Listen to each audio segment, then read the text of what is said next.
श्री कृष्ण गोविंद हरे मुरारी, हे नाथ नारायण वासुदेव।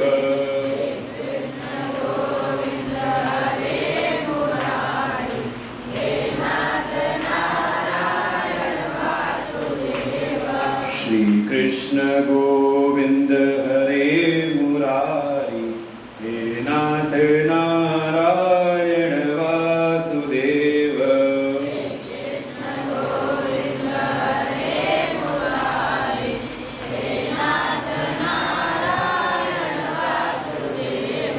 कृष्ण गोविंद हरे मुरारी, हे नाथ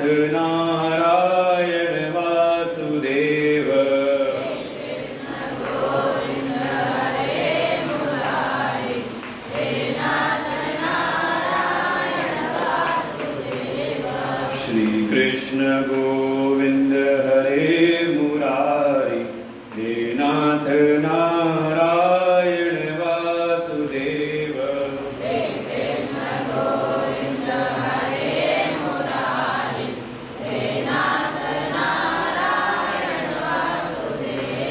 प्रेम सच्चिदानंद भगवान की, वृंदावन बिहारी लाल की, रामचंद्र भगवान की, श्री पंचमुखी महादेव भगवान की, श्री सद्गुरुदेव भगवान की, श्री भागवत भगवान की जय।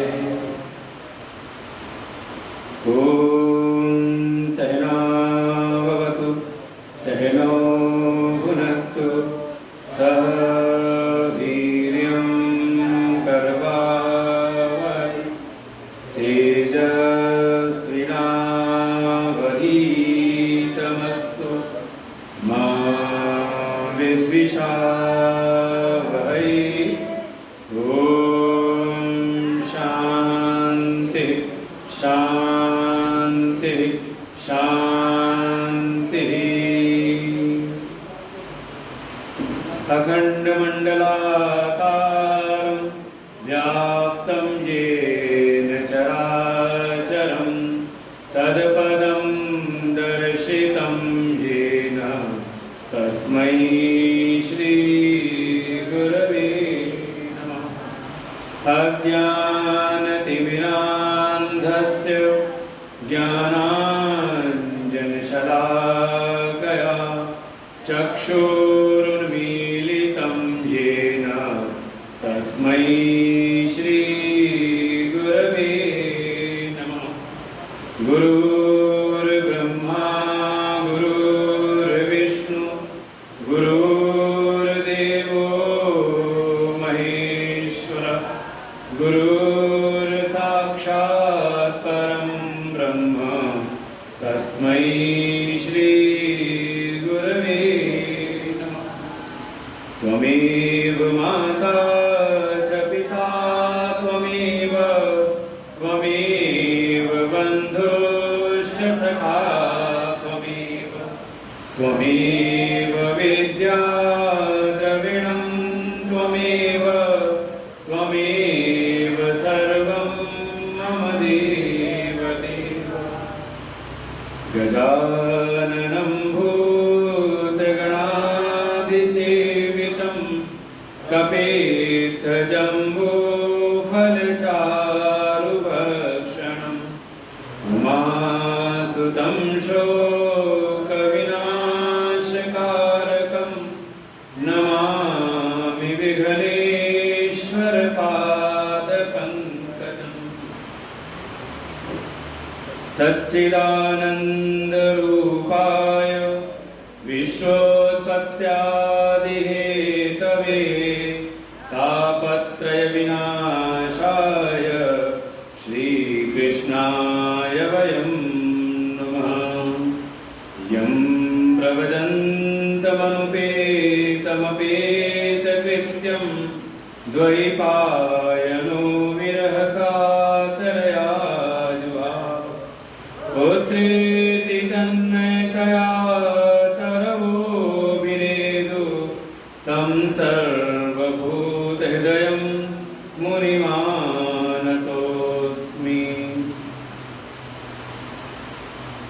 जन्माद्यसतोऽन्वयादितरतः चार्थेषु भिज्ञस्वराट् तेने ब्रह्महृदाययादिकवये मुह्यन्ति यत सूरयः तेजो वारिमृदां यथा विनिमयो यत्तत् सर्गो मृषा धाम्ना स्वेन सदा निरस्तकुहकं सत्यं परम धीमहि सत्यं परम धीमहि।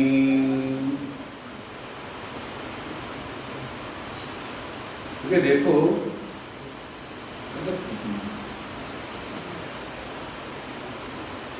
लगा लो उसमें साथ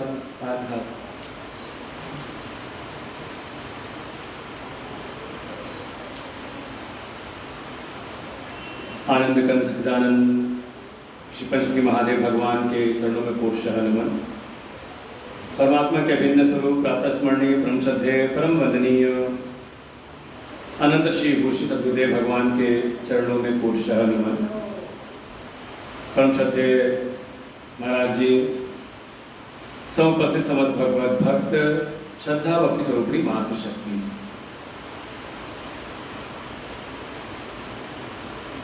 अपने पूर्वजों के कल्याणार्थ यह श्रीमद् भागवत महापुराण की कथा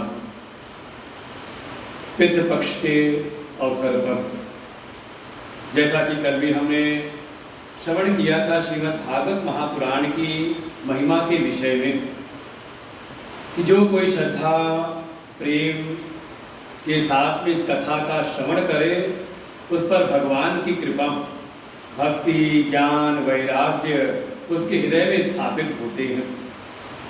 और जिसके हृदय में भक्ति, ज्ञान, वैराग्य की स्थापना हो जाए तो ऐसे हृदय में ही भगवान नारायण का वास होता है। ऐसी श्रीमद् भागवत महापुराण की आध्यात्मिक महिमा। दूसरा कहा, इस श्रीमद् भागवत महापुराण में अपना कल्याण तो है ही, साथ ही साथ इसकी एक दैविक महिमा भी है। कि अगर हमारे कुल परिवार में किसी की दुर्गति हो गई हो, हमारे अनेकों अनेकों जो पूर्वजों की जो श्रृंखला है, हमारे पितरों की जो श्रृंखला है, उसमें यदा कदा अगर किसी की दुर्गति हो गई हो, उनके निमित्त उनका स्मरण करके यदि श्रीमद् भागवत महापुराण का अनुष्ठान किया जाए तो हमारे पितरों का भी कल्याण होता है, पितरों की भी मुक्ति इसके द्वारा संभव है। जीव का कल्याण तो है ही, साथ साथ उसके वंश में कोई भी अगर ऐसे पूर्वज हैं तो उनका भी परम कल्याण। और जिसके ऊपर भगवान की कृपा हो जाए, जिसके ऊपर पितरों की कृपा हो जाए, तो इन्हीं श्रीमद् भागवत महापुराण की महिमा की भागवत जी कृपा से उसके भौतिक जीवन में भी समस्त प्रकार के जो दुख संताप हैं उनका निवारण होता है। साथ ही जीवन के जो भी अभाव हैं उनको भी श्रीमद् भागवत महापुराण की कृपा से वो सारे अभाव भी दूर होते हैं।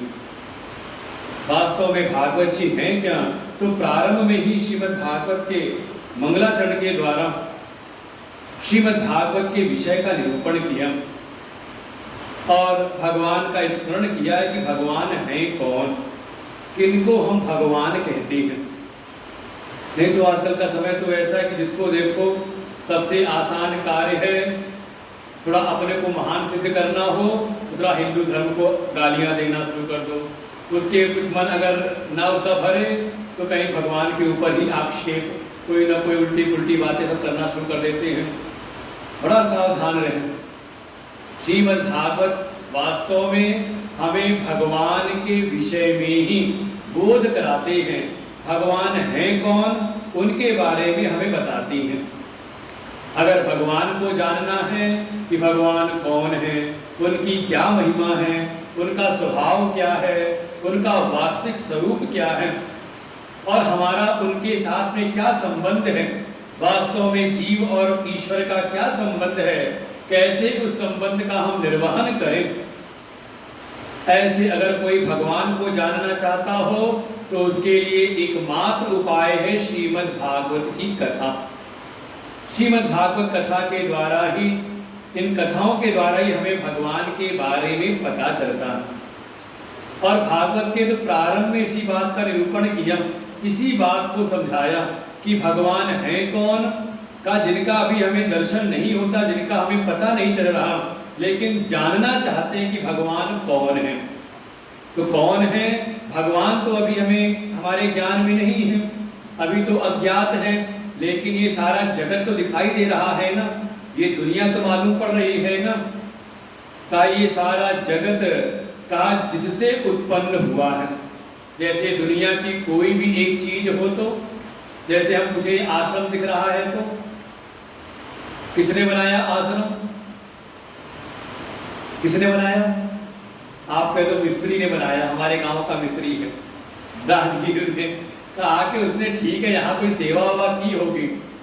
जैसे हमारा अपना घर है, तो ठीक है, जो घर का मालिक है वो कुछ काम नहीं करता उसके निर्माण में, वहां का निर्माण का कार्य, घर को बनाने का काम करेगा मिस्त्री, कोई कारपेंटर लगेगा, कोई बिजली वाला लगेगा। लेकिन घर बन गया तो जो पैसा खर्च करने वाला, जिसकी सामर्थ्य लगी है, कहते इसने घर बढ़िया बनवाया है कि नहीं? क्या जिसकी सत्ता से, तो ऐसे अगर ये आश्रम बना हुआ दिख रहा है बढ़िया, तो किसने बनाया? तो कहा गुरु जी के द्वारा। यहाँ हमारे गुरुदेव हैं, वही इस आश्रम के उत्पत्ति करते हैं, आश्रम को बनाने वाले गुरुदेव हैं। फिर इसकी व्यवस्था ठीक ठाक चलती हुई दिखाई दे रही है कि आप आओ आश्रम में, सब ठीक ठाक दिखाई देता है। किसके कारण? का गुरु जी की सत्ता से ही। और जिस दिन गुरु जी का मन हो जाए कि आश्रम बंद करो, तो हो सकता है कहीं से बुलवाएं 2-4 बुलडोजर और आश्रम को बिल्कुल मटिया पेट कर दें। तो उनकी इच्छा है, तो उन्होंने, उनकी इच्छा थी गुरुदेव की, तो उन्होंने आश्रम का निर्माण किया, आश्रम का संचालन करने की व्यवस्थाएं बना दी। और जिस दिन उनकी इच्छा हो तो कहो आश्रम में लगा दे ताला, है कि नहीं? है ना, उनकी सत्ता से ही। ऐसे ही ये सारा जो जगत दिखाई दे रहा है, ये जगत जिससे उत्पन्न हुआ है, जो इसके अधिष्ठान है, जिसके द्वारा, जो इसके अधिष्ठान कारण है, जिनसे ये सारा जगत उत्पन्न हुआ है, जिनकी सत्ता से ये सारा जगत चल रहा है। अच्छा, आपसे पूछे आपने क्या बनाया दुनिया में? आप कह देते हैं कि सब हम ही करने वाले हैं। ये थोड़ा भी, ये संसार का जो जीव है ना, ये जो संसार का प्राणी है, ये थोड़ा भी कुछ कर लेता है, लगता है देखो हमने कितना बड़ा कार्य कर दिया, हम ही सब चलाए पड़े हैं, हम ही सब चला रहे हैं। लेकिन पूछें जब हम सो जाते हैं तब दुनिया चलती कि नहीं चलती? जिस समय हम सोए हुए थे, या मान लो कभी सो गए, मर गए, तो क्योंकि हमारे मरते दुनिया खत्म हो जाएगी? हाँ नहीं, दूसरे आके चलाते चलता रहेगा, दुनिया तो चलती रहेगी। तो वास्तव में इस सारे जगत को, ये दुनिया दिखाई दे रही है, ये किससे उत्पन्न हुई है? इसकी उत्पन्न करने वाली सत्ता जो है, साथ ही जिनकी सत्ता मात्र से ही ये सारा जगत अपने नियम में चलता है। हमारा नियम नहीं चलता जीव का। किसका नियम? हम तो जो चाहते हैं सो करते हैं, लेकिन होता क्या है? क्या होता है का जो हम नहीं चाहते वही जीवन में घटता रहता है। वास्तव में जो वो चाहता है वो जीवन में होता है। तो उन्हीं की, जिसकी सत्ता से सारा जगत चलता है, और जिसकी सत्ता से एक समय ये सारा जगत लय होकर के उन्हीं में एक हो जाता है, उनको हम कहते हैं भगवान। और वो भगवान है कैसे? उनका स्वरूप क्या है? तो यहाँ भागवत जी में कहा सत्यम परम धीमहि, परम सत्यम धीमहि, जो परम सत्य है। सत्य माने कहा जिसको कभी मिटाया ना जा सके। भाई मान लो आपसे किसी ने कुछ पूछा, इस चीज के बारे में बताओ, आपने कोई बात कही और तभी आकर के पड़ोसी ने उस बात को झुला दिया, तो क्या होगी? कहा वो सत्य नहीं है कि नहीं? भाई सत्य किसको कहते हैं? जिसको कोई झुठला ना सके, जिसको कोई मिटा ना सके। तो वैसे ही परमात्मा का स्वरूप भी है, वो परम सत्य स्वरूप है। इसलिए कई बार घर में पूर्णमासी में पूजा वूजा होती थी, किसकी? का सत्यनारायण भगवान की कथा। कभी सुनी कि नहीं सुनी? कभी कराते रहना चाहिए पूर्णमासी वगैरह पर। आज कोई ऐसा घर में पर्व हो तो सत्यनारायण की कथा सुन लो, पंडित जी को बुला करके। तो कौन है? कहा जो परम सत्य स्वरूप हैं। हम उन परम सत्य स्वरूप परमात्मा को, क्योंकि उनसे ही सारा जगत ये उत्पन्न हुआ है, उनके द्वारा जगत चल रहा है और अंततः उन्हीं में जाकर के ये सारा जगत लीन हो जाता है। उन्हीं परम सत्य स्वरूप परमात्मा के बारे में बताने के लिए हम सभी जीवों को, हम सभी प्राणियों को उन परमात्मा, सत्य परमात्मा के बारे में बताने के लिए ही श्रीमद् भागवत महापुराण की कथा। और तो और वो परमात्मा मिलते कैसे हैं, कैसे प्राप्ति होगी परमात्मा की? तो कहा उसके लिए इस श्रीमद् भागवत में परम धर्म का निरूपण है। बिल्कुल प्रारंभ में इसलिए कहा धर्म प्रोजित कहितवोत परम, का जो परम धर्म है। एक तो धर्म है, क्या धर्म है? अब यहाँ वो धर्म मत ले आना कि वो हिंदू है, वो मुसलमान है, ऐसे कोई धर्म के बारे में हमारे यहाँ चर्चा नहीं होती। धर्म वास्तव में केवल और केवल एक है, सनातन धर्म। बाकी इसी से अनेकों अनेकों जीवन पद्धतियां निकल आई। धर्म, धर्म कहते हैं कि हमें क्या करना चाहिए, कैसी पद्धति है और हमारा कैसा परिचय है, उसके अनुसार हमें क्या करना चाहिए, उसको कहा धर्म। जैसे हम आश्रम में आ गए, यहाँ सत्संग में बैठ गए, तो आपका क्या धर्म है? का चुपचाप बैठ करके सत्संग सुनो, और अगर आपस में बात करनी है, फोन पे बात करना है, तो चुपचाप यहाँ से उठ के चले जाओ। फिर तो यहाँ बैठ के बात करोगे फोन पर, आपस में बात करोगे तो यहाँ बैठे हुए जो महाराज जी हैं वो आपको डांट सुनावेंगे। क्यों? क्योंकि आप यहाँ आ तो गए, लेकिन यहाँ आ करके जो आपका कर्तव्य है, जो आपको करना चाहिए, आप वो नहीं कर रहे। है कि नहीं? सीधी सीधी सरल बात में हमारा कर्तव्य क्या है? हम घर में हैं तो घर में मेरा क्या कर्तव्य है? अब देखो कर्तव्य कैसे बदलता रहता है।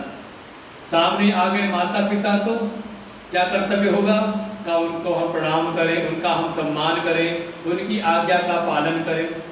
सामने अगर भाई बहन आ गए तो उनके साथ अलग कर्तव्य है।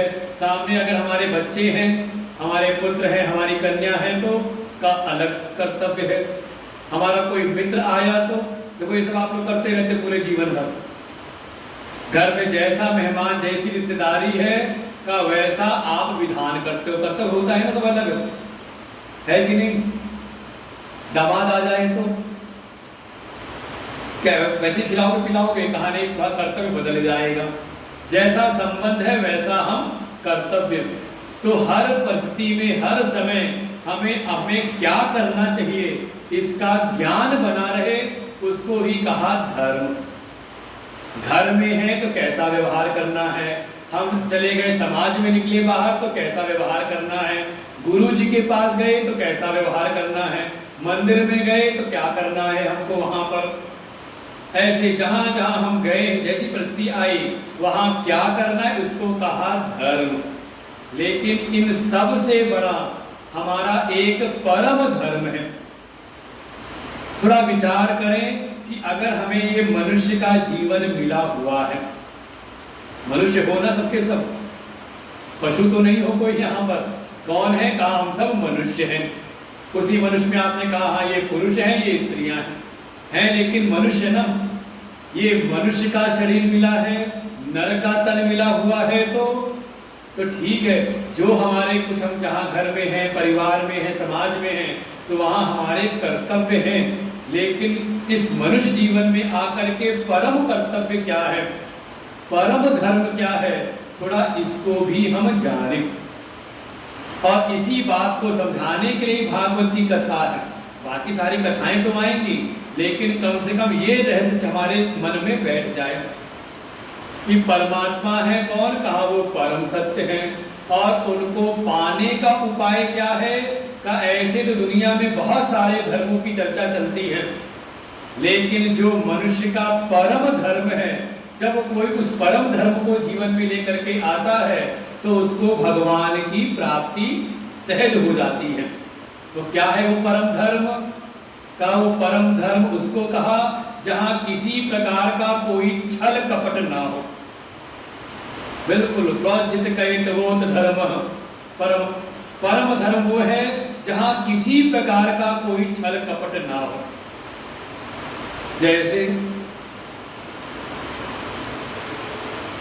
हमने किया अपने बच्चों का पालन पोषण, ठीक है, उनका हमारा कर्तव्य है, उनका पालन पोषण करते हैं, लेकिन बच्चों को पालते पोसते मन में एक बात आ जाए, ये हमारे बुढ़ापे का सहारा बनेगा, तो क्या हुआ? क्या हुआ? थोड़ा आ गया ना अपने स्वार्थ की भावना आ गई ना, लग रहा है दिखता ऐसा है कि हम इनकी सेवा कर रहे हैं, लेकिन सेवा करते करते उनसे कोई अपेक्षा जब बना लेते हैं तो इसको कहा ठीक है ये धर्म है, लेकिन ये परम धर्म नहीं। अच्छा, समझ में ना आए तो दूसरी बात समझो। कोई आए आपके पास में और आपकी बड़ी प्रशंसा करे, आप बहुत अच्छे हो, आप में सारे गुण हैं, सभी आपकी तारीफ करते हैं, आपकी 10-15 मिनट बढ़िया आपकी प्रशंसा करें, और जब प्रशंसा से आप थोड़ा फूल जाओ तो बोलते हैं ना प्रशंसा में, भाई सबको अच्छा लगता है, कोई हमारी तारीफ करे तो बड़ा मन खुश होता है अंदर ही अंदर, और मन में तुरंत आएगा ये बहुत अच्छा आदमी है, देखो ये सबसे बढ़िया है, ये जब आता है तो हमारी प्रशंसा करता है, और कोई हमारी निंदा करे तो सुन तो लेते, बताते अगली बार आओगे तो बताएंगे फिर। तो मान लो कोई आए आपके सामने, आपकी बढ़िया खूब तारीफ करे, खूब प्रशंसा करे, और प्रशंसा से जब आप भूल जाओ तो फिर अपनी कटोरी सामने रखे, कहा एक कटोरी चीनी दे दो, या अपना कोई काम आपको बता दे हमारा ये काम कर देना, तो क्या हुआ? कहा वो जो प्रशंसा कर रहा था वो वास्तव में उसका भाव हमारी प्रशंसा करना नहीं था, बल्कि प्रशंसा से हम खुश हो जाएं तो हमारी खुशी के द्वारा अपना काम बनाना था। तो क्या हुआ? ये कहा ये परम धर्म, इसमें कहीं ना कहीं छल है ना, अपना काम बनाने के, अपने स्वार्थ के लिए हम सामने वाले की प्रशंसा करते हैं। ये पूरा जीवन ऐसे ही बीत रहा है हमारा, और ऐसी दुनिया का व्यवहार करते करते जब आगे पंचमुखी महादेव की शरण में तो बढ़िया भगवान को जल अर्घ्य चढ़ाया, उनको बिल्वपत्र चढ़ाया, उनको धूप चढ़ाई, जो जो हम लाए थे फूल चढ़ाए उनको, कुछ हमने उनको धूप दीप दिखाया, और जब पूजा हमारी पूरी हुई तो भगवान से कहा प्रभु हमारी एक मनोकामना पूरी कर देना। करते तो नहीं ऐसे? तो जैसे ही आपने पूजा की और पूजा करने के बाद उनसे कुछ मांग लिया, अपने मतलब की बात आपने उनसे कह दी, तो भागवत जी कहते ये फिर परम धर्म नहीं है। परम धर्म तो केवल समझ ले जो श्रीमद् भागवत की शक्ति है। क्या है शक्ति? कहा भक्ति। परम धर्म है भक्ति, एक सहज प्रेम, जाहि न चाहि कबहु कछु तुम सन सहज स्नेह, बिना कोई अपेक्षा बनाए, बिना कुछ चाहे, जब आप किसी की सेवा करते हो, किसी से प्रेम करते हो, किसी की अपना समर्पण करते हो भगवान के सन्मुख, तब समझो कि आप क्या कर रहे हो? इस समय आप भगवान के सन्मुख कर रहे हो परम धर्म का निर्वाह। इसी का नाम है भक्ति। एक भगवान से एक सहज स्नेह हो, एक सहज प्रेम हो कि हे प्रभु हमें आपसे कुछ नहीं चाहिए, केवल आपका प्रेम हमें प्राप्त हो। इसलिए बिल्कुल ये भाव है कि मैं भगवान का हूं और भगवान मेरे हैं। इस भाव के साथ कोई भगवान की सेवा करे, भगवान की भक्ति करे, तो इसका नाम है परम धर्म। इस परम धर्म का ही निरूपण श्रीमद् भागवत महापुराण में किया है। पहली बात तो ये कि भगवान कौन है, पहले हम उनको जाने और उनकी प्राप्ति का सर्वश्रेष्ठ सबसे उत्तम उपाय कौन सा है, सबसे बढ़िया साधन क्या है, तो साधन बताया परम धर्म। और ये परम धर्म ही इसी का नाम है भक्ति। इस भक्ति का प्रतिपादन करने के लिए श्रीमद् भागवत की कथा प्रारंभ होती है। भगवान और भगवान से मिलाने का साधन भक्ति, और जो साधन अपने जीवन में ले आए भक्ति को, उसका नाम है भक्त। तो भागवत जी कह सकते हैं कि भागवत जी हम मनुष्यों को भक्त बनाने की कथा है। कि कैसे मनुष्य भक्त बने, भक्त बन करके भगवान की भक्ति में लीन होकर के भगवान की प्राप्ति कर ले। यही श्रीमद् भागवत का प्रयोजन है। और अगर जीवन में ये सब न घटित हो, हम कथा तो सुनते रहे लेकिन भगवान के भक्त ना बने, जीवन में भक्ति ना बढ़े, समझो कि अभी फिर कथा हमने सुनी नहीं, ठीक से नहीं सुनी। कथा प्रारंभ होती है नैमिषारण्य तीर्थ से। देखो ये श्रीमद् भागवत में कल ही बताया था 12 स्कंद है। कहा था ना कल पेड़ बताया था कि भागवत समझ लो एक वृक्ष है, मोटा तना, और उससे फिर कुछ शाखाएं निकलती हैं, मोटी मोटी शाखाएं निकलती हैं, मुख्य शाखाएं, उसका नाम है स्कंद। और फिर उनसे कुछ पतली पतली शाखाएं निकलती हैं, उसको कहा अध्याय। और फिर उसमें जो ढेर सारे पत्ते निकले हुए हैं का उसी का नाम है श्लोक। 18,000 श्लोक हैं। और उन्हीं शाखाओं में पत्तियों के साथ में जो पुष्प लगता है, फूल लगता है, उसमें फल आता है, यही है भगवान की भक्ति। तो ऐसा भागवत रूपी वृक्ष समझे। इसमें 12 स्कंध। तो इसमें पहला जो स्कंध है, कथा प्रारंभ होगी पहले स्कंध से प्रारंभ होगी। ये जो पहला स्कंध है इसका नाम ही रखा अधिकारी निरूपण, कि श्रीमद् भागवत की कथा का अधिकारी कैसा हो। जैसे स्कूल में दाखिला चाहिए तो कुछ योग्यता होनी चाहिए ना भाई, कुछ आना तो चाहिए। कहीं नौकरी में जाना है, नौकरी पकड़नी है तो कोई चला जा रख ले जाता है। कहानी जैसी नौकरी है, जैसा काम है, वैसी योग्यता भी जांची जाती है। और जो योग्य होता है, जिसमें वो योग्यता है, उसको नौकरी मिल जाती है। तो ऐसे ही श्रीमद् भागवत महापुराण के जो 3 लाभ बताए थे, कौन से का आध्यात्मिक लाभ, अधिदैविक लाभ और अधिभौतिक लाभ। ये तीनों लाभ किसको मिलेंगे? कहा जो अधिकारी हो। जितनी मात्रा में वो अधिकारी बनता है उतना ज्यादा उसको लाभ मिलता है। ये कह सकते हैं जिसके भीतर जैसी योग्यता है। अब कोई तो ऐसी योग्यता है कि सुबह से लेकर शाम तक मेहनत करता है, उसको थोड़े पैसे मिलते हैं। और किसी की योग्यता ऐसी है कि वो 8 घंटे काम नहीं करता, बल्कि वो आकर के 2-4 घंटे काम करेगा और उसको पहले वाले से ज्यादा पैसा मिल जाता है ना दुनिया में। और वहीं पर कोई ऐसा है कि शायद वो मिनटों में ही यानी कितने गुना पैसे इकट्ठे कर लेता है। तो सब किस पर निर्भर है? कहा उसकी योग्यता पर। तो जैसा अधिकारी वैसा उसके जीवन में भागवत का फल प्रकट होता है। इसीलिए पहले स्कंद में ही 3 कथाएं आती हैं, 3 स्थान भागवत जी के वर्णन किए। पहला स्थान है नैमिषे निमिष क्षेत्रे ऋषय शौनकादय सत्रम स्वर्गाय लोकाय सहस्र सममासत तैकदा तु मुनयः प्रातरुताग्नयः सत्कृतं सूतमासीनं प्रपच्चोदमादरात्। उसमें पहला ही स्थान है कथा का। कथा प्रारंभ होती है नैमिषारण्य तीर्थ से। कभी देखा कि नहीं देखा नैमिषारण्य? कभी चलना हो तो हमारे गुरु जी का आश्रम है वहीं पास में, सीतापुर जिले में। जाओ जाके कम से कम नैमिषारण्य तीर्थ का दर्शन तो करो, जहाँ सारी कथाएं होती हैं। तो नैमिषारण्य तीर्थ में एक समय 88,000 ऋषि एकत्र हुए। किस लिए? कहा यज्ञ करने के लिए। सब बड़े सब ज्ञानी हैं, विद्वान महात्मा हैं, विद्वान ऋषिगण हैं। उनको पता है कि अगर हमें स्वर्ग की प्राप्ति करनी है, परलोक में सुख की प्राप्ति करनी है, भाई इस लोक में सुख चाहिए तो जाओ थोड़ा रुपया कमाओ, लेकिन परलोक में सुख चाहिए तो अब मत समझना कि यहाँ का कमाया रुपया लेके चले जाओगे। यहाँ का रुपया नहीं जाएगा। हाँ, यहाँ जो रुपया कमाया है उससे थोड़ा आपने दान पुण्य किया हो, भगवान की सेवा की हो, गौ की सेवा की हो, संतों की सेवा की हो, तो उस रुपए के द्वारा जो आपने पुण्य की कमाई की है वो आपको परलोक में सुख देता है। और उसके लिए सबसे कहते जो सबसे सहज साधन है वो है यज्ञ।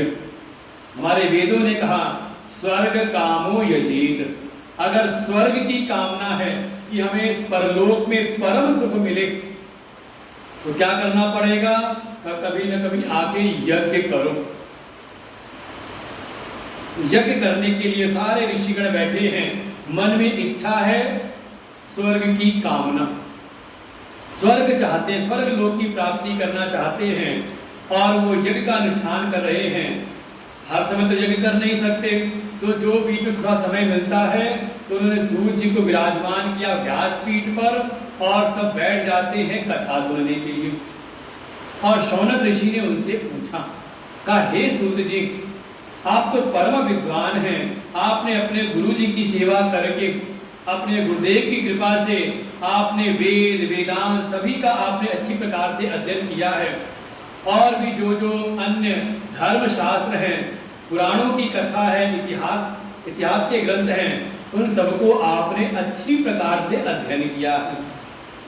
आप हमें बताइए कि ये जितने भी वेद हैं, वेदों के बाद जो हमारी स्मृतियां हैं, देखो क्रम है, 4 वेद हैं, 4 वेदों के बाद 54 स्मृतियां हैं, 18 पुराण हैं, और फिर इतिहास के ग्रंथ हैं महाभारत और रामायण। इन सभी शास्त्र पुराणों का जो सार आपने समझा है कि ये कलयुग के प्राणियों का कल्याण कैसे हो, कलयुग के प्राणी का उद्धार कैसे हो, कैसे ये अपने जीवन को अच्छी प्रकार से जीवन जी करके कैसे इस भवसागर को तर जाए, इसका जो आपने निश्चित एक साधन आपने निश्चय किया है अपनी मति में। वे कहते ना कि आपने इतना अनुभव जीवन में किया है, तो कुछ अपने जीवन का सार हमें भी बता दो। तो ऐसे ही शौनक आदि ऋषियों ने कहा, जो आपने सार जाना है सभी शास्त्रों का सार, वो सार के रूप में आप बताइए कि हमारा परम कल्याण कैसे हो, हमारा भी उद्धार कैसे हो। बस ये है कि जो साधन बताना, थोड़ा हमारी स्थिति को देख करके बताना। कैसी स्थिति है? का प्रायण अल्पायुषा सभ्य कलौ अस्मिन् युगे जनाः मंदास्तु मंदमतयो मंदभाग्या उपद्रुताः। ये देखिए कैसा ये कलयुग का दुष्प्रभाव है। देखो द्वापर युग में कलयुग के प्राणियों से ज्यादा लंबी आयु होती थी। यहाँ तो अब 100 वर्ष की आयु हुई का कोई बिरला दिखाई देता है जो 100 वर्ष पूरा कर ले। औसत आयु मानी गई 100 वर्ष, लेकिन द्वापर युग में सैकड़ों वर्ष की आयु का वर्णन मिलता है कथाओं में। फिर वहीं त्रेता युग के हैं तो वह हजारों वर्ष की आयु का वर्णन वहां प्राप्त होता है। लेकिन ये जो कलयुग का समय है, यहाँ के जो मनुष्य हैं, कलयुग के जो प्राणी हैं, इनकी आयु बहुत ज्यादा नहीं बल्कि थोड़ी है, अल्प आयु वाले हैं। कुछ पता नहीं कब शरीर जीवन समाप्त हो जाए, शरीर छूट जाए। लिखा भले है 100 वर्ष, लेकिन देखने में आता है 60-70 भी ठीक ठाक पार हो जाए तो कहते हैं इनका जीवन बड़ा अच्छा रहा। बहुत कम आयु वाले हैं। कहने का मतलब है कि समय हमारे पास कम है, ज्यादा समय नहीं है कि आप बता दो कोई लंबा चलने वाला कोई अनुष्ठान बता दो, तो समय कम है। तो ऐसा साधन बताना जिसमें समय लगे कम से कम। अच्छा चलो समय कम हो तो व्यक्ति ज्यादा मेहनत कर ले, ज्यादा परिश्रम कर ले, करते हैं ना। मान लो कुछ घर की तैयारी भी कर रहे हैं और समय नजदीक आ जाए, शादी विवाह कोई आयोजन है तो व्यक्ति रात दिन मेहनत करता है। जल्दी करवा लो काम, ज्यादा मेहनत कर लो। आप भी लेबर से, मिस्त्री से कहोगे, मजदूर से कहोगे भैया आज 4 घंटे ज्यादा काम कर लो। तो समय कम हो तो मेहनत ज्यादा कर ले, परिश्रम ज्यादा कर ले। तो कहा नहीं, हम कलयुग के जो प्राणी हैं ना, कहा मंदाह, ज्यादा परिश्रम करने वाले नहीं है। देखो सभी के मन में होता है परिश्रम करना पड़े कम से कम और फल मिले का ज्यादा से ज्यादा। और कुछ तो ऐसे होते कि वो चाहे कोई कितना कुछ कहता रहे, जल्दी शरीर हिलाने को तैयार होते नहीं। तो अगर समय कम है, कम समय में फल की प्राप्ति करनी है तो कहते हैं मेहनत ज्यादा कर लो, परिश्रम ज्यादा कर लो। लेकिन कलयुग के प्राणियों से मेहनत भी ज्यादा मेहनत होती नहीं। तो चलो मेहनत ज्यादा ना हो तो तो दिखाई देता है कि जितनी मेहनत करता है एक मजदूर, वहीं पर एक आ जाता है पढ़ा लिखा एक इंजीनियर आ जाए तो बहुत कम समय में बुद्धि के बल से का वो ज्यादा कमाई कर लेता है। तो कहा चलो शरीर से परिश्रम ज्यादा ना करे तो बुद्धि के बल से थोड़ा बुद्धिमान ज्यादा हो। तो कहा नहीं, कलयुग के प्राणी तो ऐसे हैं कि इनकी बुद्धि भी ज्यादा चलती नहीं, और खास तौर से थोड़ा साधना के विषय में, भगवान की भक्ति के विषय में अपने ग्रंथ तक तो हम पढ़ नहीं पाते। दे रामायण पढ़ने को तो अवधि भाषा में है, कहते हैं गुरुजी हमें तो पढ़ना ही नहीं आता, बुद्धि तो हमारी लगती है कि भाग में जाके घर में पढ़ लो अपने आप। का पढ़ते तो समझ नहीं आता, का इतनी बुद्धि भी नहीं। तो कहना चाहते हैं कि ऐसा साधन मत बताना जिसमें समय बहुत ज्यादा लगे, जिसमें परिश्रम बहुत ज्यादा करना पड़े और जिसमें बुद्धि बहुत ज्यादा लगानी पड़े, क्योंकि तीनों तो हमारे बस की बात है नहीं।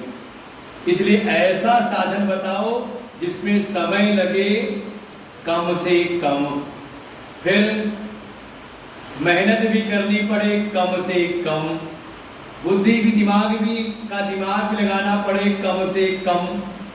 अच्छा मान लो सामने वाले किसी ने कहा कि हाँ ये करना है कल्याण और ऐसा ऐसा साधन बता दो। अब पंडित जी कह दें ठीक है हो तो जाएगा, लेकिन रुपया लगेगा 1 लाख, खर्चा बहुत आएगा, काम हो जाएगा। बिल्कुल कुछ नहीं करना है, कम से कम समय में, कम से कम परिश्रम में, कम से कम बुद्धि लगाने पर, लेकिन खर्चा इतना आएगा। तो तुरंत सामने वाला कहता है गुरुजी कुछ कृपा कर दो, इतना खर्चा तो बहुत ज्यादा है, लागत भी ज्यादा न लगे तो कम से कम समय में, कम से कम मेहनत में और कम से कम बुद्धि दिमाग लगाना पड़े, और साथ ही साथ कम से कम खर्च में कोई अगर हमारे कल्याण का उपाय हो कि हम जीवन में भी सुखी रहें और जीवन पूरा होने के बाद हमारा परलोक भी सुधर जाए, हमें इसी जीवन में भगवान की प्राप्ति हो जाए, कोई ऐसा सरल उपाय हो तो आप हमें बताइए। ज्यादा है ना ऐसा उपाय? कहा बस गुरुजी यही वाली कथा तो हम ढूंढ रहे थे, पता नहीं लोग कथा में क्या क्या सुनाते रहते थे, लगता था हमारे बस की बात तो है नहीं, हम भी तो यही चाहते हैं कि हमारा भी कल्याण हो जाए, लेकिन बस बिल्कुल ऐसे ही कम से कम खर्चे में, कम से कम समय में, कम से कम मेहनत में कोई उपाय हो तो क्या कोई ऐसा उपाय है? सूर्य जी कहते हैं अरे बिल्कुल चिंता मत करो, बिल्कुल बढ़िया पक्का बिल्कुल मजबूत उपाय है। क्या उपाय है? तो कहते हैं श्रीमद् भागवत महापुराण की कथा करो। अच्छा बताओ कितना समय लगेगा? का केवल 7 दिन, और 7 दिन में भी केवल 2 घंटे। कितनी देर के लिए आ रहे हैं? कल ही कहा गुरुजी टाइम ज्यादा देर हो जा रही है, टाइम कम कर दो। हमने ठीक है टाइम से आ जाना, 6 बजे छुट्टी हो जाएगी।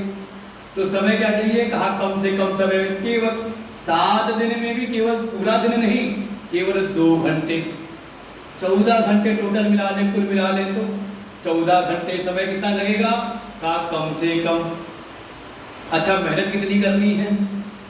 बस इतनी मेहनत करने की घर से उठ करके चले आओ यहाँ पर, आश्रम में आके कथा पंडाल में आके बैठ तो जाओ। और क्या मेहनत करनी है यहाँ पर? ना हमें टेंट लगाना है, ना पंडाल सजाना है, ना कोई काम करना है। आए तो देखा सब बढ़िया सब लगा हुआ है, तो नीचे बैठ सके तो गद्दे पे बैठ जाओ, ना बैठ सको नीचे तो कुर्सी पर बैठ जाओ,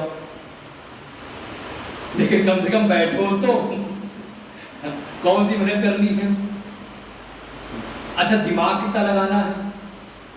कितना दिमाग का? दिमाग लगावे जो व्यासपीठ पर बैठे हुए महाराज जी, गुरु जी वो जा करके पढ़ें, समझें कि हाँ क्या सामने वाले को सुनाना है उनके कल्याण के लिए। आपको कितना दिमाग लगाना है? का दिमाग भी लगाना है, दिमाग को किनारे छोड़ करके आओ और बिल्कुल भक्ति के मार्ग में भगवान की प्राप्ति करनी है। तो जब संतों के पास आओ, गुरु के पास आओ, तो दुनिया का जो दिमाग है ना, बुद्धि है का, इसको गेट के बाहर ही छोड़ करके आना, दुनिया में अपना दिमाग लगाना।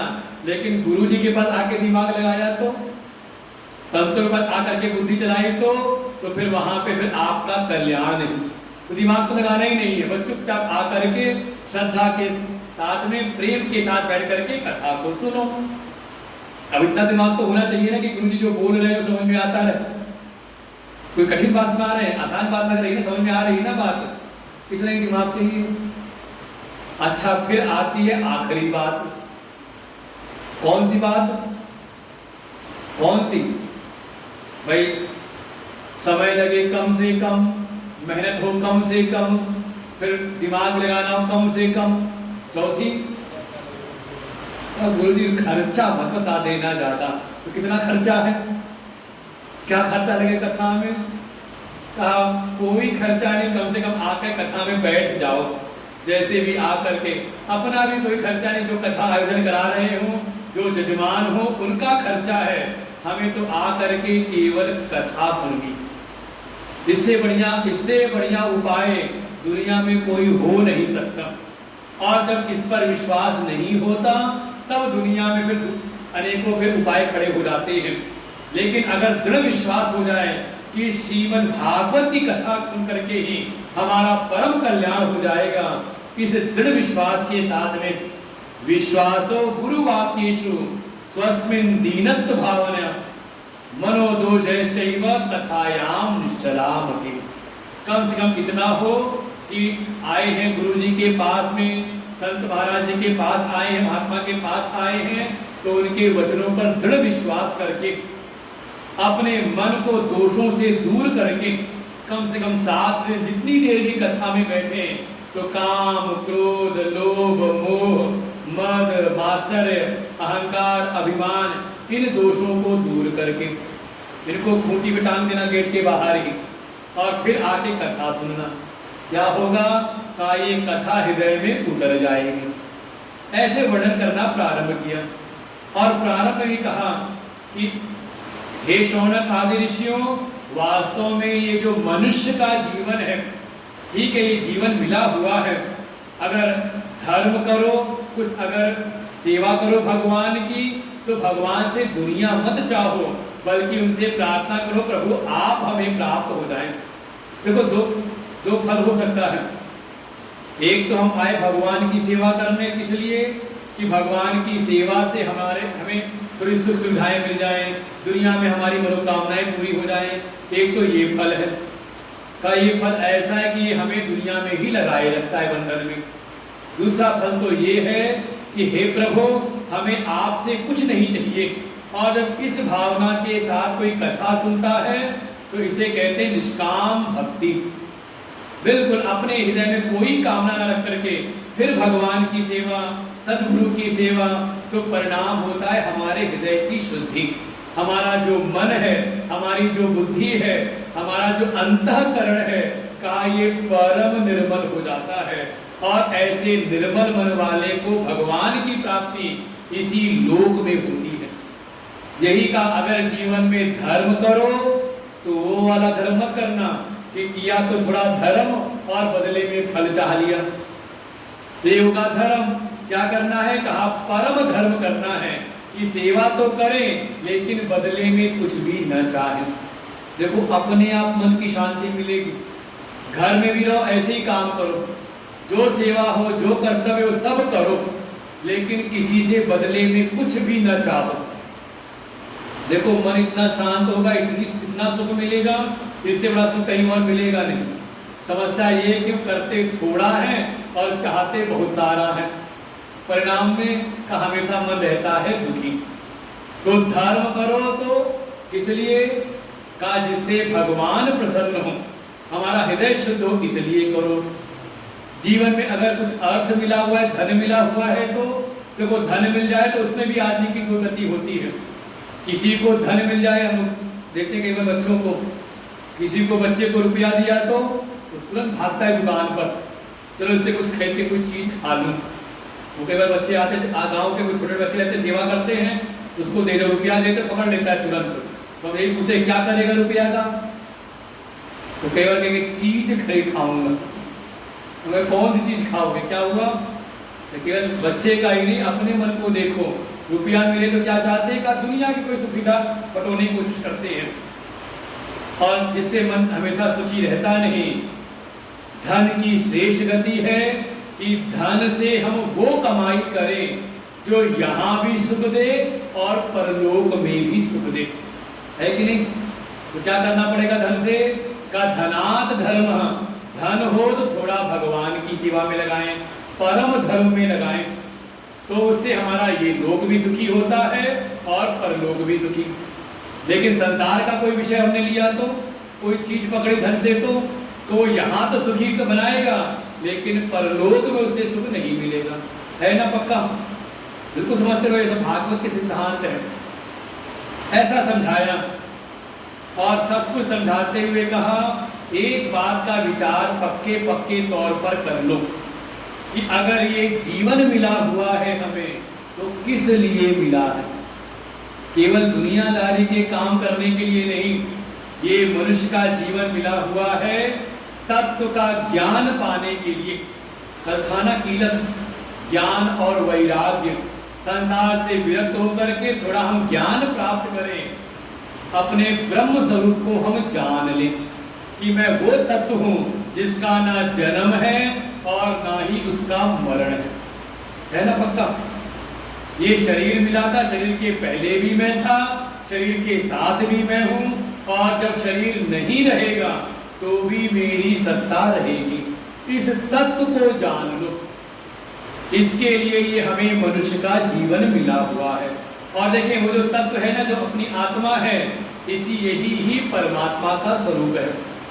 वही तत्व स्वरूप ही परमात्मा, उनके सामने जैसा कार्य आता है, देखो तत्व एक ही है, सबकी आत्मा एक ही है, शरीर अलग अलग है कि नहीं? जैसे बिजली विद्युत, जो बिजली आ रही है वो कैसी है? अलग अलग है। रोशनी करने वाली बिजली अलग, पंखे में हवा देने वाली बिजली अलग अलग अलग है। मोबाइल में चलने वाली, बाइक में चलने वाली बिजली अलग। का बिजली तो एक ही है, लेकिन जैसे यंत्र से निकलती है वैसा वो कार्य करती है कि नहीं? तो दूसरा समझते हैं, जैसा कार्य करना हो वैसा यंत्र लगाना पड़ता है। अब आवाज को तेज करना है तो अब हम वो बल्ब लेके आवाज बल्ब के सामने बोले तो का बल्ब से हमारा चेहरा तो चमकेगा, लेकिन आवाज तेज नहीं होगी, है ना? पक्का ऐसे ही वो तत्व तो एक ही है, लेकिन जब उन्हीं को, जब ये सारे संसार की रचना करनी होती है तो वो प्रकृति के माया के रजोगुण को पकड़ लेते हैं, रजोगुण को धारण करते हैं, और फिर उनके द्वारा सृष्टि का सृजन होता है, और उन्हीं का नाम होता है ब्रह्मा। देखो वही परमात्मा, एक ही तत्व, समझो उस बात को। वही जो ब्रह्म तत्व है, वही जब सृष्टि का सृजन करते, सृष्टि का निर्माण करते हैं रजोगुण को धारण करके, तो उन्हीं का नाम होता है ब्रह्मा। वही जब प्रकृति के माया के सत्वगुण को धारण करते हैं और सत्वगुण को धारण करके का सबका पालन करते हैं, तो उन्हीं का नाम हो जाता है, क्या नाम होता है? का उन्हीं को नाम दिया विष्णु। और जब लगा कि अब सृष्टि का कोई काम नहीं, अब सृष्टि का प्रलय करना है, सृष्टि का संहार करना है, तो वही परम तत्व ही माया के तमोगुण को धारण करके उनका नाम हो जाता है शिव। और फिर वो सारे सृष्टि का संहार कर देते हैं। तत्व एक ही है। देखो आरती गाते हो, आरती समझ में आ जाएगी आपको। भोले बाबा की आरती गाते हो ना, ब्रह्मा विष्णु सदाशिव जानत अविवेका। जो हम इनको ब्रह्मा विष्णु सदाशिव, इनको जो अलग अलग जानते हैं, तो कहा ये अज्ञान के कारण, अविवेक के कारण इसको हम अलग अलग जानते हैं। लेकिन जिसको ज्ञान हो गया, जिसका विवेक जग गया, जिसको तत्व का ज्ञान हो गया, तो वो जान जाता है कि ये तीन अलग अलग नहीं, बल्कि ये तीनों एक। प्रणवाक्षर के मध्य ये तीनों एक। जब प्रणव का चिंतन करते हुए, तत्व का चिंतन करते हुए इन देवताओं का जब हम ध्यान करते हैं, तो समझ में आता है कि ये तीनों वास्तव में एक ही है। बंगाली बात, बिल्कुल ये बात समझनी है भागवत जी के द्वारा। ये तीनों देवताओं के मूल में वही एक तत्व है, और वही तत्व हम सबकी आत्मा रूप से है। वो चेतन सत्ता, चेतन आत्मा है, तो ये क्षण शरीर भी कुछ काम करता है। और चेतन आत्मा भीतर ना हो तो तो कभी पड़ा रहता है आराम से। इसलिए उस चेतन तत्व को अच्छी प्रकार से जानो, इसके लिए ही, समझाने के लिए ही। अब देखो, जिनको सृष्टि का पालन करना है तो अब समझो, जैसे मकान घर बनाना है तो राजगीर मिस्त्री कब आएंगे? का एक बार आएंगे और घर बना करके चले जाते हैं, दोबारा काम नहीं पड़ता उनका। इसलिए ब्रह्मा जो सृष्टि का निर्माण करते हैं तो का एक बार निर्माण किया, फिर अपने लोक में रहते हैं। ऐसे ही मान लो घर तुड़वाना हो तो तोड़ने वाले बुलडोजर बाबा कहाँ आएंगे और सब ढहा के चले जाएंगे, आखिरी में आएंगे ना। लेकिन घर को ठीक ठाक रखना है, घर में कोई टूट फूट हो जाए तो उसको ठीक ठाक रखवाने वाले का समय समय पर कभी वही बढ़ई के रूप में, कभी बिजली वाले के रूप में, कभी मैकेनिक के रूप में, कभी पुताई वाले के रूप बार आता है ना। कौन का घर को ठीक ठाक रखने के लिए जो आवश्यकता बार बार पड़ती है तो ठीक करने वाला अलग अलग रूप में, किसी न किसी रूप में बार बार आता रहता है ना। ऐसे ही ब्रह्मा तो एक बार सृष्टि बनाते हैं, अपने लोक में रहते हैं। भोले बाबा अपने कैलाश में बैठे रहते हैं, जब संहार करना हो तब आते हैं, अपना तांडव नृत्य करते हैं संहार करने के लिए। लेकिन जो भगवान विष्णु हैं, जो सृष्टि का पालन जिनको करना है, तो समय समय पर जैसा कार्य है वैसा ही रूप लेकर के, कभी आवश्यकता पड़ी तो वही सनत कुमार बन करके आ गए, कभी आवश्यकता पड़ी तो देवर्षि नारद, ये सब भगवान के अवतार हैं। जो सनत कुमार है भगवान के अवतार हैं, देवर्षि नारद भगवान के अवतार हैं। कभी वही वाराह बन करके आ जाते हैं, कभी वही नर नारायण बन करके आते हैं, कभी वही कपिल बन करके आए, अपनी माता देवहूति को उपदेश किया। कभी दत्तात्रेय बन करके, कभी ऋषभ रूप में, कभी वही मत्स्य बन करके मछली के रूप में, कभी वाराह के रूप में। अलग अलग समय पर जैसे जैसा समय है, जैसा जैसा कार्य है, वो उन रूपों को धारण करके पृथ्वी पर आते हैं। वही कभी बन करके आ गए राम, वही बन करके आए बलराम, ऐसे वर्णन किया। कभी आगे बन करके आएंगे महात्मा बुद्ध, वर्णन किया है यहाँ पर। और वही फिर आगे कलयुग के समापन पे आवेंगे कल्कि बन करके। तो पूछा ये कृष्ण का, कृष्ण वास्तव में अवतार नहीं, वो कृष्ण तो स्वयं अवतारी है, वही सच्चिदानंद ब्रह्म है, वही अनेकों अनेकों रूप लेकर के समय से प्रकट होते हैं। उन्हीं भगवान श्री कृष्ण की महिमा को बताने के लिए ही, क्योंकि भागवत के देवता कौन है तो कल ही बताया था, श्री परमात्मा भगवान श्री कृष्ण ही श्रीमद् भागवत के देवता हैं। तो उन्हीं की महिमा का यहाँ वर्णन करना है। वही यहाँ पर अनेकों रूप लेकर के समय समय पर आते हैं, और जिसमें उनकी सारे लीला चरित्रों का वर्णन है, उसी का नाम है भागवत। इदं भागवतम नाम पुराणं ब्रह्म संहितम् उत्तम श्लोक चरितम चकार भगवान श्री। जिसमें भगवान के इन सारे 24 अवतारों के जो लीला चरित्र हुए हैं, जहाँ उनकी कथाएं हैं, जिस ग्रंथ में, उसी का नाम है श्रीमद् भागवत महापुराण।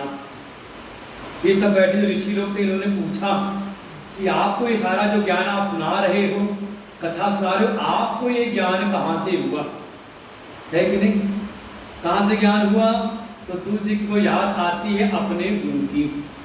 बिल्कुल, गुरु की बड़ी महिमा है। बिना गुरु के का कोई भी ज्ञान भीतर स्थापित नहीं होता। जीवन में परम कृपा किसी गुरु की मिले तो जीवन में भी आनंदित होकर के इस जीवन भवसागर से तर जाता है। और गुरु ना हो जीवन में तो कुछ महात्मा कहते हैं का जिसके जीवन में गुरु नहीं का उसका जीवन अभी शुरू नहीं। अभी तो ठीक है, दुनियादारी में लगा हुआ है, खेल रहा है। गुरु की बड़ी महिमा है का जीवन में जो कुछ भी, जिस पर भी विशेष कृपा होती है, भगवान उसको कोई ना कोई गुरु दे देते हैं। दिव्य दान, बिल्कुल भगवान कहते हैं मैं उसको, जिस पर भी मेरी परम कृपा होती है, उसको मैं किसी संत से मिला देता हूँ। अब वही भाव भरोसा हनुमंता, बिनु हरि कृपा मिलहि नहीं संता। बिल्कुल भगवान की कृपा है। तो सूर्य जी को याद आया, ये जो मुझको ज्ञान है ना, ये मैंने सुना था सुखदेव जी से, जिन्होंने स्वयं राजा परीक्षित को श्रीमद् भागवत कथा सुनाई थी। और ये सुखदेव जी को भी जो ये ज्ञान है ये तो वास्तव में सारे जगत के जो गुरु हैं, जिन्होंने सारे पुराणों की रचना की, उन व्यास जी से ये ज्ञान मिला था। एक समय की बात, फिर कथा सुनाई व्यास जी की कि एक समय की बात है, ये जो वेद व्यास जी हैं, ये भी भगवान के ही अवतार स्वरूप हैं। 24 अवतारों में व्यास जी भी हैं। वेद व्यास जी जिन्होंने चारों वेदों का संकलन किया, ऋग्वेद, यजुर्वेद, सामवेद और अथर्ववेद, चारों वेदों का संकलन, 17 पुराणों की रचना कर डाली। अभी 18 नहीं किए हैं, अभी रावण ने कहा 17 पुराणों की रचना कर डाली है। और महाभारत और रामायण भी इन्होंने लिखी, सारे जगत पर कल्याण करने के लिए। लेकिन इतना सब कुछ करने के बाद भी उनका मन संतुष्ट नहीं हुआ। देखो कई बार होता है, बड़े से बड़ा भी कार्य कर लो, लेकिन मन में कहीं ना कहीं कोई खालीपन सा रह जाता है। लगता है जैसा चाहा था वैसा बना नहीं, कि नहीं होता। कितनी बार रसोई में होता होगा, गए रसोई में कुछ बनाने के लिए, जब रसोई तैयार हुई तो लगता है जैसा चाहा था आज वैसा नहीं बना, है कि नहीं? मन में कहीं नहीं आता है। बड़े से बड़े काम भी कर लिए, लेकिन जैसे घर बना लिया, घर बनाया और मान लो जो देखने वाले आए, उसे जरा सा कह दिया ये क्या बना दिया तुमने, ये अच्छा नहीं लग रहा। क्या होता है मन के भीतर? इतना पैसा खर्च कर दिया, इतनी मेहनत की, इतना समय लगा, लेकिन जो चाहा था वो बढ़िया बन करके नहीं निकला। ऐसे ही व्यास जी का मन भी बड़ा खिन्न था। लगता है कुछ कमी सी है जीवन में, अभी वो तृप्ति, वो संतुष्टि नहीं मिल रही। तभी वहां पर आ गए देवर्षि नारद। देवर्षि नारद ने देखा, समझ गए, अच्छा इन्होंने बड़े बड़े काम तो किए हैं, बड़े बड़े धर्मशास्त्रों की रचना तो इन्होंने की, लेकिन अभी भगवान श्री कृष्ण की कथा इन्होंने नहीं सुनी। कहते हे व्यास जी आप चिंता ना करो, बैठो बैठो मैं बताता हूँ, मैं अपने जीवन की बात बताता हूँ। और देवर्षि नारद ने अपने पूर्व जन्म की, पिछले जन्म की कथा सुनाई। देखो सबका जन्म होता है कहीं ना कहीं, कई बार होता है दुनिया में उनको अपने पिछले जन्म का सब याद आता है। केवल बच्चे ऐसे याद है जिनको याद आता है कि हाँ हमारा कहीं और भी जन्म हुआ था। ऐसे ही देवर्षि नारद ने भी कहा हे व्यास तुमको मैं बताता हूँ, मैं पूर्व के जन्म में, पिछले जन्म में मैं एक दासी का पुत्र था। मेरी माँ जाके ब्राह्मण देवता की सेवा किया करती, उनके घर की साफ सफाई कर देती थी, उन्हीं का मैं बेटा था। और एक समय उन्हीं ब्राह्मण देवता के यहाँ कुछ संतों का आगमन हुआ। बहुत सारे संत चातुर्मास व्रत करने के लिए वहां पर पधारे। इसी समय जो समय चला, चातुर्मास का समय चल रहा है, इसलिए बरसात के समय में का महात्मा लोग ज्यादा यात्रा नहीं करते, क्योंकि नदियां उफान में रहती हैं, जंगल घने हो जाते हैं, इसलिए यात्रा नहीं करते, बल्कि कहीं गांव के किनारे ही कहीं मंदिर है, कहीं आश्रम है, तो वहाँ रुक करके अपना जो भी व्रत है उसका पालन करते हैं। और शाम को जो गांव के लोग आ जाते हैं तो उनको कथा सुनाते हैं। तो देवर्षि कहते हैं, नारद कहते हैं, मैं अपनी माँ के साथ चला जाता हूँ, संतों के पास बैठ जाता। मेरी माँ तो उनके कुटिया की साफ सफाई करती, सेवा करती, और मैं संतों के पास बैठ करके उनसे भगवान की कथाएं सुनता। और उन कथाओं को सुनते सुनते ही मेरा मन लग गया भगवान की कथाओं में, और मेरी प्रीति, मेरा प्रेम देख करके कथा में वो संत बड़े खुश होते और अपना प्रसाद भी मुझको दे देते। उन प्रसाद को खाते खाते, संतों का प्रसाद मिल जाए, जैसे कल की कथा थी, संत का प्रसाद मिला, भले गाय के माध्यम से ग्रहण कराया गया, लेकिन उससे क्या निकला? सात संत ही निकले। उन संतों के प्रसाद को खाते खाते मेरा हृदय जो है परम शुद्ध हुआ, और उन संतों से इतना प्रेम हुआ कि जब चातुर्मास व्रत पूरा हुआ, सब लोग जाने लगे, तो मैं भी पीछे पीछे लग गया। इसलिए कई बार घर वाले डरते ज्यादा बच्चा आश्रम न जावे, ऐसा न हो आश्रम में सेवा करते करते गुरुजी ले जावे हरिद्वार। अभी घटना हुई नहीं, कोई बच्चा बड़ी सेवा करता था, उसका मन हरिद्वार घूमने का, हम से चलते हैं हरिद्वार। वो एक ही बार हरिद्वार गया, वापस आया तो उसने घर वालों ने आश्रम आना ही बंद करा दिए कि कहीं ऐसा ना बाबा ना बन जाए। सेवा सब कथा सुनते सुनते उनके पीछे चल पड़ा। जब उन संतों ने कहा नहीं, जा करके अपनी माँ से आज्ञा लेकर के आओ, तुम्हारी माँ आज्ञा देगी तो हम साथ लेकर के जाएंगे। नारद कहते हैं कि मेरी माँ ने मुझको आज्ञा नहीं दी, लेकिन फिर भी संतों ने मुझको कुछ साधन बताए, भगवान के मंत्र का उपदेश दिया और कहा कि इस मंत्र का जाप करना, जो कथाएं सुनी है इसका चिंतन करते रहना, भगवान की कृपा होगी। और संतों की बात कभी कहते हैं कि अधूरी रहती नहीं। एक दिन अचानक उसकी, जो नारद कहते हैं मेरी माँ का देहांत हो गया, एक सांप ने काट लिया, मेरी माँ का देहांत हुआ, लेकिन इस घटना से भी मेरा मन दुखी नहीं हुआ। मैंने इसमें भी भगवान की कृपा देखी कि जो एक बंधन था भगवान की प्राप्ति में, साधना में, भक्ति में, आज वो बंधन भी दूर हुआ और मैं निकल पड़ा। जिस रास्ते पर महात्मा लोग गए थे उसी रास्ते पर चल पड़ा। चलते चलते कई सारे जंगल पड़े, बीच में एक नदी आई, सरोवर मिले, वहां पर एक सरोवर के किनारे रुक करके मैंने पानी वानी पिया, कुछ कंद मूल फल मिले उसको खाया और फिर एक पेड़ के नीचे बैठ करके मैं ध्यान करने लगा। भगवान के उसको जो देव संतों ने मंत्र दिया था उस मंत्र का जप करने लगा। भगवान का ध्यान करते करते अचानक हृदय में भगवान की छवि प्रकट हो गई। बिल्कुल भगवान के दर्शन हृदय के भीतर होने लगे। मन बड़ा प्रफुल्लित हुआ, बड़ा प्रसन्न हो गया। अरे भगवान के दर्शन हो रहे हैं, लेकिन मैं थोड़ा प्रसन्न होता ही अचानक वो दर्शन गायब हो गए। मैं बेचैन होकर खड़ा हो गया, फिर बैठ के प्रयास किया। बार बार प्रयास करने पर भी दोबारा भगवान के दर्शन नहीं हुए, लेकिन आकाशवाणी हुई, देवताओं की कोई आवाज सुनाई दी, भगवान की वाणी सुनाई दी और ऐसा वाणी ने आदेश दिया कि पुत्र अब इस जन्म में तुम्हें मेरे दर्शन नहीं होंगे, साधना करते रहना। अगले कल्प में जब ब्रह्मा सृष्टि रचेंगे तो तुम मेरे परम प्रिय भक्त बनोगे, मेरे प्रिय पार्षद बनोगे। और ऐसा वो वाणी कह करके लुप्त हुई और फिर तो मैं साधना में लगा रहा। साधना करते करते ये जीवन लीला पूरी हुई।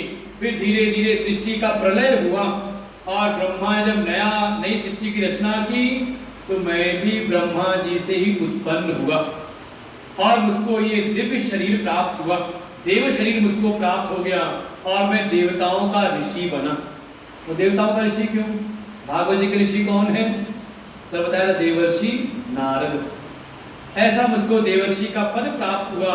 और देखो भगवान की कितनी कृपा कि पिछले जन्म में मैं चाह करके भी भगवान के दोबारा दर्शन नहीं कर पाया और अब तो भगवान की ऐसी कृपा है, मैं जब चाहूं तब जाके भगवान के लोक में जा सकता हूं। अबाध गति है, बेरोक टोक, जब चाहूं तब भगवान के दर्शन कर सकता हूं। नारायण करते करते कभी आ जाते हैं दूसरे लोक में और अगले क्षण नारायण करते करते चले जाते हैं भगवान के लोक में। जब चाहे तब बेरोक टोक गति मेरी हो गई है। लेकिन सबके मूल में कारण एक ही है, कहा वो जो संतों की कृपा मुझको मिली। देवर्षि बात बताते हैं, हे व्यास जी, वास्तव में मेरा कल्याण तो हुआ उन संतों की कृपा से जिनसे मैंने भगवान की कथा सुनी। भगवान की कथाओं के रूप में मुझे सत्संग मिला और वो सत्संग सुन करके ही मेरे जीवन में असंगता आई, थोड़ा संसार के विषयों से विरक्ति हुई और फिर धीरे धीरे कृपा हो करके भगवत तत्व में मेरी अबाध गति हो गई। लेकिन सबके मूल में क्या है? कहा संतों का सत्संग। सत्संग से असंगता आ जाए, जैसा मन पहले चिपका हुआ है संसार में वैसा ना चिपका रहे। बस देखो साधना में ज्यादा कुछ नहीं करना है, संसार से हो जाओ असंग, संसार से मन छूट जाए और भगवान से जुड़ जाए, इसी का नाम है भक्ति। ज्यादा कुछ नहीं, ज्यादा मेहनत नहीं करनी। जैसे हम संसार में कैसे जुड़े हैं, का संसार की सेवा करते करते, जितनी सेवा जिसकी हमने सेवा की उससे मन जुड़ गया। अरे कितनी बार तो ऐसा दुश्मन से ही मन जुड़ा रहता है। क्यों? क्योंकि दुश्मनी करके कुछ व्यवहार किया है ना हमने। तो संसार के व्यवहार करके हम संसार से जुड़े हैं, तो थोड़ा व्यवहार भगवान से भी तो करें। उसके लिए कहा थोड़ी भगवान की पूजा करो, थोड़ा आकर के भगवान का दर्शन करो मंदिर में, थोड़ा आकर के भगवान की कथा सुनो। तो जैसे दुनिया का व्यवहार करके दुनिया से जुड़े थे, ऐसे ही भगवान के साथ व्यवहार करके, भगवान की सेवा करके हमारा मन भगवान से जुड़ जाएगा। तो पहले सत्संग, सत्संग का परिणाम भगवान से मन जुड़े, और भगवान से मन जुड़ जाए तो परिणाम हो हर परिस्थिति में, चाहे वो अच्छी हो चाहे वो बुरी हो, हर परिस्थिति में ये भाव बना रहे कि इसमें हमारा कल्याण है, भगवान हम पर कृपा कर रहे हैं। केवल सुख के समय नहीं, दुख के समय भी ये बात याद रहे।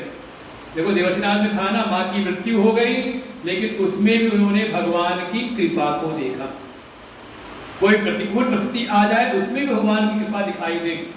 अच्छा, कल की कथा याद हो, आत्मदेव रावण के कितने पुत्र थे? 2 पुत्र थे ना, धुंधकारी और दूसरा गोकर्ण। कौन बढ़िया था? क्यों? लेकिन वो पहले वाला अगर कष्ट ना देता तो? गोकर्ण के पास कब गए आत्मदेव? कब गए? वो तो बच्चा तो शुरू से था उनके साथ में, कभी उसका ज्ञान प्राप्त किया उससे?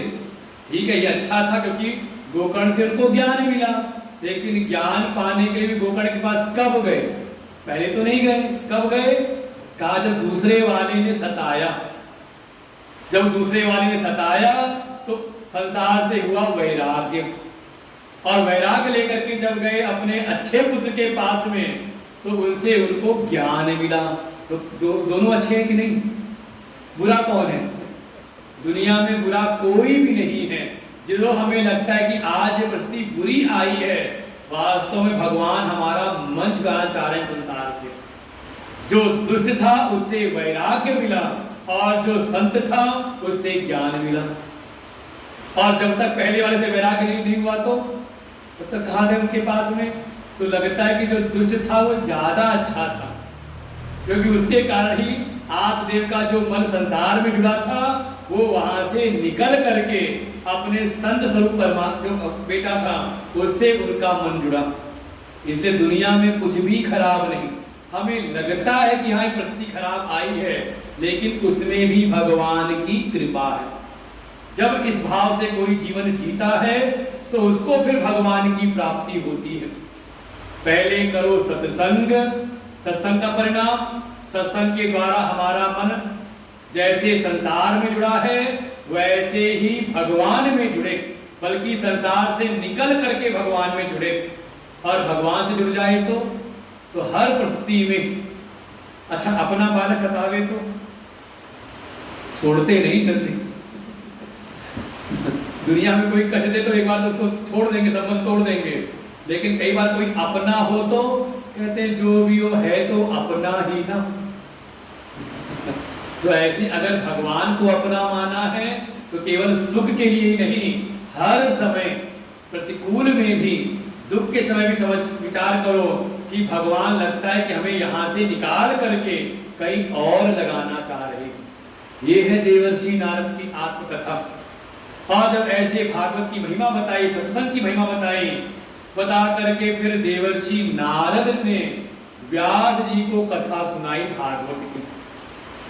और पूरी भागवत कथा सुन करके जो व्यास जी उनके मन में जो खिन्नता थी वो सारी खिन्नता दूर हो गई। यस्यामयि श्रूयमाणाय नाम कृष्णे परम पुरुषे भक्ति उत्पद्यते पुंसा शोक मोह भयापा। वो सारी कथा सुन करके व्यास जी के मन में जो खिन्नता थी वो दूर हुई। लेकिन कब? कहा जब कथा से उनको भगवान की भक्ति मिली। ये भागवत की शक्ति है। भागवत की शक्ति मतलब कि कथा सुने तो हमें भगवान की भक्ति मिल जाए। और जब भगवान की भक्ति मिली व्यास जी को तो उनके भीतर का जो भी शोक था, जो भय था, चिंता थी, व्यथा थी, सब की सब दूर हो गई। और व्यास जी कथा सुनते सुनते ही इस सारी कथाओं को लिख डालते। और जो व्यास जी ने सारी, इसके पहले कथा लिखी हुई नहीं थी, जो ये दिन भर सुनते देवर्षि नारद से खाली में बैठ कर उसको लिख डालते हैं। और लिखते लिखते उन्होंने 18,000 श्लोकों में ये पूरी कथा का वर्णन किया। तो जो क्रम आ रहा है समझते रहना।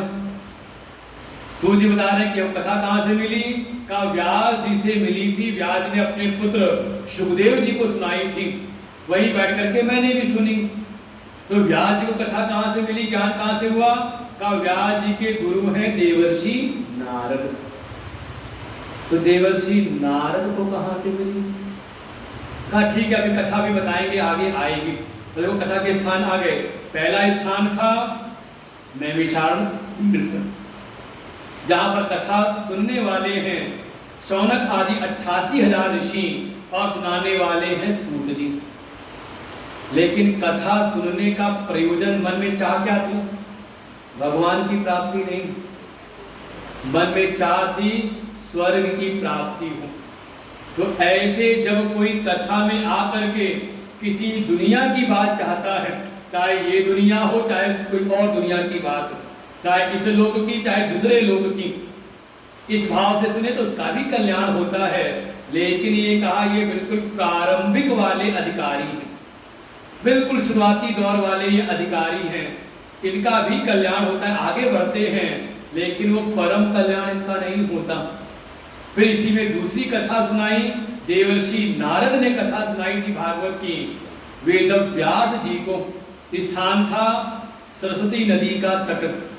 कभी जाओ बद्रीशाल धाम तो वहीं आगे माना गांव है, गए भी नहीं कभी, कहीं बिजौली गांव से फुर्सत नहीं मिल रही। हाँ 2-4 गए हैं, गदर हिला रहे हैं गांव के। कौन का, जो गुरु जी की सेवा में लगे रहते हैं, लेकिन सेवा के कारण गए, और कैसे गए, का गुरु जी की सेवा में लगे रहते हैं। तो गुरु जी की कथा हो रही थी बद्रीनाथ धाम में, तो पहुंच गए। कौन, का विपिन पहुंच गए। कौन पहुंच गए, कहा रवि पहुंच गए, की सेवा में लगे रहते हैं। दोनों पहुंच गए कहां पर, कहा बद्रीनाथ धाम। 1 सप्ताह रहे, 1 हफ्ता वहां रहे और चले गए माना गांव भी वहां पे देख करके आए वहां पर। तो ये दूसरी कथा, इसमें व्यास जी कथा सुनते हैं, लेकिन इनके भीतर भी थोड़ा दुनिया का कल्याण करने की इच्छा है, होता है समाज सेवा की भावना, दुनिया समाज भी अच्छा रहे, समाज को भी अच्छा मार्ग मिले, अच्छा ज्ञान मिले। इसलिए थोड़ा इनका मन रजोगुणी है, जो सुनते हैं तो उसको लिखने में लग जाते हैं। तो कहा ये दूसरे स्तर की कथा है। इसमें क्या है कि ठीक है अगर कोई समाज के कल्याण के लिए भी कथा करावे, जैसे कई बार जो आयोजक होते हैं, जो कथा को आयोजन कराने वाले होते हैं, कथा नहीं सुन पाते, क्यों, क्योंकि उनको व्यवस्था देखनी पड़ती है, कौन आया कौन बैठा, किसको बैठने जगह मिली किसको नहीं मिली, तो कई बार वो दरवाजे पे खड़ा रहता है, तो कथा पूरी तरह से उसका मन लगता नहीं। लेकिन इसमें भी उसका थोड़ा भगवान की कृपा तो मिलती है। ये है दूसरे स्तर की कथा। अगर मन रजोगुणी होकर के कथा सुन रहा है तो, रजोगुणी माने कथा भी सुनते रहते हैं, कुछ अपना काम भी करते रहते हैं। अभी तो नहीं, कथा ठंडी में हो ना, 2-4 बातें होती हैं, कथा भी सुनती रहती है और 2 सलाइयाँ चलती रहती है उनकी। क्या है, पोते का मोजा बना ले, नाती की टोपी बनाने के लिए है कि नहीं, या फिर कहीं अपना कहीं मोबाइल चलाते हुए कोई और काम करते हुए, तो क्या हुआ, मन रजोगुणी है ना, काम में भी लगा हुआ है, साथ में कथा भी सुन रहे हैं, तो कथा का परम लाभ नहीं होता। तो वो परम लाभ वाली कथा कौन सी है, का उसका प्रारंभ करते हैं। आत्मा रामच मुनयो निर्ग्रंथा प्रमे कुर्वन्ते किं भक्तिं नित्यमभूत गुणो हरि। श्री कृष्ण गोविंद हरे मुरारी, ते नाथ नारायण